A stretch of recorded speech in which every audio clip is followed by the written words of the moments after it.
Welcome back, everyone. You are listening to another episode of Fast Facts Perio Edition, brought to you by A Tale of Two Hygienists in partnership with Dentist RX. And now, please welcome your host, Katrina Sanders.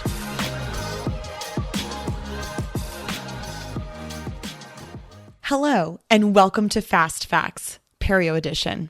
This week, we are continuing the anatomy talk, but this week, you guys, I have some drama for you. Get this, there is some major drama about the Cemento Enamel Junction, and I'm so excited to unpack this drama for you this week. So let's talk about the CEJ, or the relationship of cementum and enamel. So we know that the relationship of cementum to enamel margins are going to vary.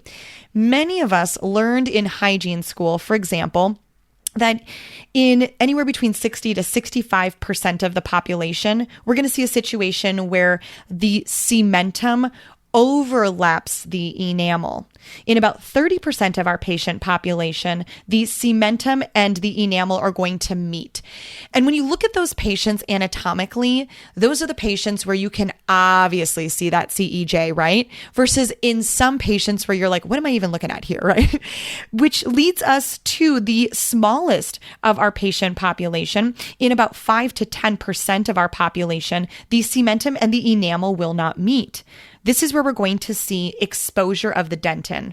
And again, clinically, these can be relatively difficult to see. These are the patients where we now are struggling to identify the cemento enamel junction because we don't have that delineated band of meeting, which we prefer to see. In these patients, the dentin is exposed, and of course, that leaves a high likeliness that there could be possible sensitivity with those patients. Are you guys with me so far? That's what most of us learned in dental hygiene school. But, dun dun dun, there's some drama out there, you guys. The new Darby text, which actually was the Mosby textbook, but is now the newer Darby text, actually states that meets. So when the cementum and enamel meet together, that actually occurs most frequently according to new research.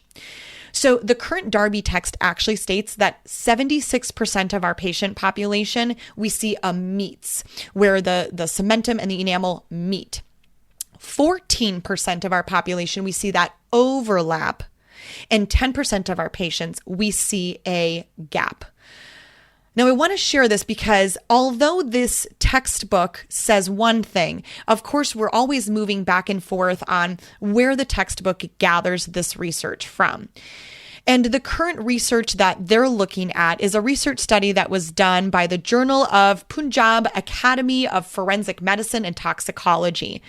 This research study actually indicated that enamel overlapping cementum is not the most common. Specifically, edge-to-edge contact of the cementum and enamel was most frequent. There was no correlation between the prevalence of CEJ type and the gender.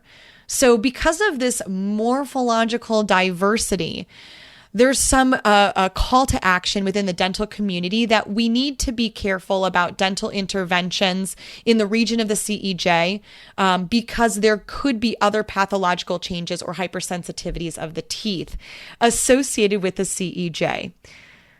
Therefore, know that we may start to see some shifts or changes in what this means for us with regards to using the CEJ as our baseline for identifying attachment loss. Stay tuned as the Academy of Periodontology figures out next steps. Thank you for joining us. Thank you for joining me for the drama. And I look forward to seeing you next week. This has been another episode of Fast Facts Perio Edition with Katrina Sanders. Please feel free to reach me on Instagram at The Dental Wine Genist or on my website, www.katrinasanders.com. Cheers.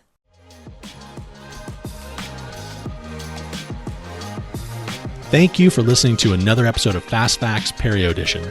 Brought to you in part by Dentist RX, makers of the IntelliSonic line of power brushes. Find out more by visiting their website at dentistrx.com. We'll see you next week for another Fast Facts.